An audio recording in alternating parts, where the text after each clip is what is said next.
eu procuro viver o que a Bíblia ensina. Então se torna esquisito para aqueles que não têm a mesma intenção ou intensidade. Por que está dizendo isso? Já vai ver agora no texto a qual nós vamos fazer menção, porque a igreja primitiva, quando ela começa, conforme a fala do pastor Maxwell, eles repartiam tudo em comum. Eles vendiam a sua propriedade porque eles esperavam a volta de Jesus imediato. Então nós entendemos. Eu não estou falando para você vender a sua casa. E Jesus volta amanhã e perguntar: pô, tia, ou vai vender na casa e agora vou morar na rua? Não é sobre vender a casa, mas é sobre compartilhar. Aqueles que são adultos, chefe de casa, a mulher que muitas das vezes faz o papel de mãe, pai, provedora do lar, sabe que esse mês de janeiro ele é complicadíssimo. Daqui a pouco grita lá em casa, são duas, material de escola. E agora elas vêem na internet e acham que é fácil, né? O gênio da lâmpada esfrega aqui e aparece. Mas vamos para o texto. Eu tento fazer cola, não sei nem porquê, muitas das vezes não consigo. Fui fazer igual minha esposa, mas comigo não deu certo não. Evangelho de Jesus Cristo, segundo escreveu Lucas, capítulo 11, versículo 1 até o versículo de número 4, diz a epígrafe, a oração dominical. E aconteceu que, estando ele a orar, num certo lugar, quando acabou, lhe disse um dos seus discípulos: Senhor, ensina-nos a orar, como também João ensinou aos seus discípulos. E disse-lhe: quando orares, dizei: Pai, santificado seja o teu nome, venha o teu reino, dá-nos cada dia o nosso pão cotidiano, e perdoa os nossos pecados, pois também nós perdoamos a qualquer que nos deve, e não nos conduza à tentação, mas livrai do mal. Amém. Você pode tomar o seu assento nessa noite. Fique segundo o pastor da casa lhe ensinar. Irmão, eu acompanho o Ministério Terra do Avivamento e desde o começo do mês eu tenho visto que a igreja está em propósito de oração. Todos os dias orando, ou na hora do culto, ou na hora determinada do pastor. E quando o pastor mandou a mensagem, eu falei: Senhor, o que é para poder palestrar para a tua igreja? E quem gosta de pregar sabe como que é. Escolhe a Bíblia aqui, pega livro ali, vai dicionário. E o Espírito Santo falou ao meu coração, porque primeiramente a mensagem tem que falar com aquele que está ministrando. Eu estou impactado, não porque está na presença da senhora, da mensagem sobre Esther. Porque muitas das vezes Deus nos coloca em um lugar privilegiado e esquecemos daqueles que ficam lá atrás. Eu não estou falando de palácio, estou falando sobre evangelho. Hoje você tem a oportunidade de estar no evangelho, mas esquece daquele que lá atrás andava junto contigo, bebia junto contigo, se prostituía junto com você, e você não tem a capacidade ou audácia de falar para ele que Jesus cura, salva, liberta, que a sua vida está transformada e aquele pode estar de igual modo. O texto, irmão, ele é muito claro, e acredito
errado? Eu ou ela? E na época o Espírito Santo me confrontou dizendo: você está preocupado com o que vai estar esquecendo nos livros. Você está querendo evangelizar lá fora, mas está esquecendo de quem é de dentro. Aí minha filha aceitou Jesus. Ensinei para ela o que era o batismo. Ela quis se batizar e hoje faz parte do corpo de Cristo. Você sabe o que é isso? Não é porque você vem na igreja quer dizer que você já faz parte do corpo de Cristo. Não. Você faz parte do corpo de Cristo quando você confessa Ele como Salvador e depois, na água do batismo, publicamente você confessa para o mundo que está morrendo para Ele e ressurgindo como uma nova criatura. Mas foi bem, a mensagem não é essa. A mensagem é simples e objetiva. Jesus agora está em certo lugar e Ele vai orar e os seus discípulos estão acompanhando. E o que vai me chamar a atenção, pastora Patrícia, é que eram 12 discípulos, mas somente um vai se atentar ao que Jesus está fazendo, a qual a Bíblia não dá nome. A Bíblia não diz qual é eles, se foi Pedro, João, Tiago ou até mesmo Judas, mas fala que um dos discípulos vai falar para o mestre: Senhor, nos ensina a orar como João Batista ensinou os seus discípulos, porque desde o Antigo Testamento ou Primeira Aliança, após a queda do homem, o homem é necessário se relacionar com Deus, e sabemos que eram homens específicos e mulheres específicas a qual tinha esse contato com Deus. E eu fiquei me perguntando: Senhor, o porquê? Porque nem todos tinham essa disponibilidade de se relacionar com Deus. Não é diferente do que nós vivemos hoje. Irmão, vir ao culto é muito bom. Chegar aqui e se emocionar com os louvores que são entoados e que são muito bem interpretados, louvados para Deus, é muito bom. A sua alma entra em êxtase. Você esquece dos problemas que estão lá fora, mas depois, a questão é o que você vai fazer após o culto. Como vai ser a sua vida? Qual vai ser a sua atitude a tomar? Irmão, o diabo não quer que você fique lá fora, não. Ele quer que você fique aqui dentro, participando do culto, vindo ao culto, mas sem compromisso com o dono da obra. Mas Tiago, como que eu vou ter compromisso com o dono da obra?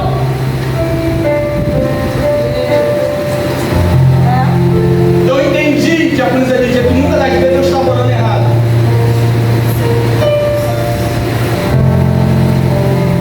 A Bíblia não manda você rejeitar aquele que te persegue. Jesus ensinou, Mateus, se não me engano, 6, 34 em diante, não lembro agora. Vai dizer que Jesus ensinou: orai e abençoai aquele que vos persegue. Olha como o Evangelho, ele nos confronta a todo instante. Olha como o Evangelho é como você colocar um espelho na sua frente e dizer: olha só, como diz o louvor, o maior vilão sou eu. Não é meu irmão da direita, não é o meu irmão da esquerda. O doutor Lucas, eu gosto do Evangelho segundo escreveu Lucas, porque Lucas foi um homem que ele não ouviu, mas ele foi a pesquisar a respeito dos feitos de Jesus. Lucas está escrevendo para o povo culto, para os gregos, a qual para os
mas eu não queria ver a obra crescendo. Porque muitas das vezes você está sendo seduzido pelo inimigo e não está prestando atenção. Porque não foi eu que ia fazer parte. Mas o irmão que não estava no evangelho, sim. Você não pregava? Sim. Mas a Bíblia diz assim, ó, não deixe lugar ao diabo. Olha o que a Bíblia está dizendo, não deixe lugar ao diabo. Eu sei que talvez não é isso que você queria ouvir, sinto muito, mas é o que o Espírito Santo está me impulsionado a te dizer. Como eu falei, a palavra primeiramente que evangelho é esse que ensina você a perdoar? Mas agente de comunicação, o esporte evangélico diz assim, mas você pode perdoar, mas é obrigado a andar. Todo mundo perdoa, não parece que importa. Não perdoou. Lógico que perdoar não quer dizer que aquela ferida tu sabe que está ali, aquela cicatriz está ali, mas Deus te curou, não te machuca, mas você sabe que está ali. É verdade. Meu Deus, aleluia. No final do ano passado, um amigo conversando comigo falou, rapaz, estava numa mesa, sempre mesa. Acho que se não me engano foi o pastor que colocou a mesa, revela caráter. E na mesa eu não estava presente. E nessa mesa, pessoas que hoje estão em cargo eclesiástico muito alto, eu ajudei lá atrás. E foi citado meu nome. Essa pessoa disse, Thiago, eu se levantei e fui embora. Eu falei, rapaz, você não está lá que machuca? Na hora que dá uma de branco. Não, ela está na mesa. Depois o que falou de mim?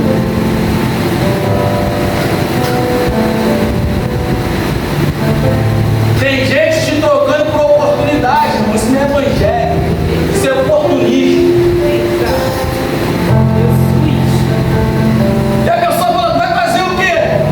Vou continuar orando para Deus abençoar a vida dela. Aleluia! Porque não é sobre ela, é sobre mim. Glória. Eu não vou trocar a minha essência pelaquilo que tentaram me fazer. Aleluia. Porque a intenção, pastor Gilvan, do diabo é fazer isso. E a minha esposa já estava arrumada, as minhas filhas estavam se arrumando, e eu me arrumando para descer, para vir para o culto. O Senhor me fez uma pergunta: Tiago, qual personagem bíblico que te chama a atenção? Eu sempre gostei de Elias. O Senhor é um profeta ousado, de palavra na base, não se corrompeu. Eu gosto muito de Diácono Isaías, do ministério do profético de Elias. E o Senhor falou comigo que é bonito, mas bela ainda é a vida de Jonatas. Opa! E quem pergunta quer a resposta para esse Senhor, por quê? O Senhor falou comigo, pastora Carmen, por quê? Jonatas sabia que o reinado iria para a mão de Davi, e mesmo assim se manteve fiel à sua missão.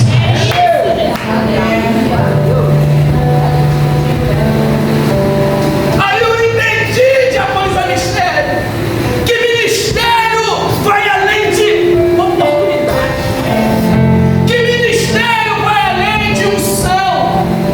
Ministério se chama caráter. Glória. Quem tem a vida de oração é impossível não ter o seu caráter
do método, já passou do método 3? Será que esses 18 dias de oração fez você repetir que eu tenho algumas coisas na sua vida que precisa de mudança? E não espera o anjo descer da por quando eu te digo, muda, para de fazer isso, para... Não. Ele está te dando a oportunidade de mudar. E quando você muda por dentro, a transformação por fora é normal, ela é... Porque certa vez, os fariseus foram questionar Jesus, dizendo, olha só, seu discípulo não lava a mão antes da refeição. Por questão de higiene, eles tinham esse costume, pastor Gilvan. Aí Jesus vai falar assim, olha só, o que adianta limpar por fora se o interior está todo? É verdade. Eles estão falando sobre higiene, Jesus está falando sobre personalidade e caráter. Eles estão, olha só, eles não estão lavando a mão, Jesus está falando, vocês por dentro estão sujos, não se limpam. Aí Jesus continua dizendo, olha só, por fora estão muito bonitos. E se você for estudar sobre a indumentária, que é a vestimenta do fariseu, você vai ver que é muito linda, muito bonita. E Jesus está falando, por fora vocês estão lindos na aparência, mas por dentro eu vou comparar vocês com um sepulcro caiado. Você vai no cemitério, antigamente era pedra de mármore, hoje se usa muito porcelanato. No cemitério, o sepulcro é revestido de pedra de mármore, mano. Na minha casa, a pedra de mármore é só na entrada da porta e na janela, e olha lá. Mas o que está lá dentro, o cheiro. Aí Jesus está falando, ó, por fora, vocês estão um espetáculo, mas por dentro, eu estou sentindo um cheiro. Porque quem é espiritual não enxerga o exterior, o interior, ele enxerga o interior, perdão. Deus está falando assim, ó, por fora, segundo a lei, vocês estão espetados, mas vocês não estão vivendo. Vocês colocam o peso nas pessoas, mas vocês mesmos não carregam. Sabe aquilo, irmão? Vamos orar. Ó, tá hora, tá? Ele está dormindo e você está orando. Joga pesado, né? Joga um peso pesado na pessoa, mas ele mesmo se esquenta. Que isso? Infelizmente, eu tive umas experiências no Evangelho que se não fosse a graça de Cristo, irmão, já teria parado. Eu não sei vocês, talvez Isaac vai lembrar dela, Isaac é um morador antigo. Na rua A morava uma mulher, uma senhora, mulher de Deus, eu falo com minha esposa, chamada Tereza. Muito Berta. Eu considero essa mulher como referência de mulher de oração. Íamos para a casa dela, se alimentávamos, e adolescentes como mão dragão, né? Hoje eu não entendo isso. E todo mundo embora eu ficava. E ela falava, pessoal, vou orar aqui rapidinho.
não toca naquele ungido com todo respeito, não é só pastor, presbítero, missionário, não.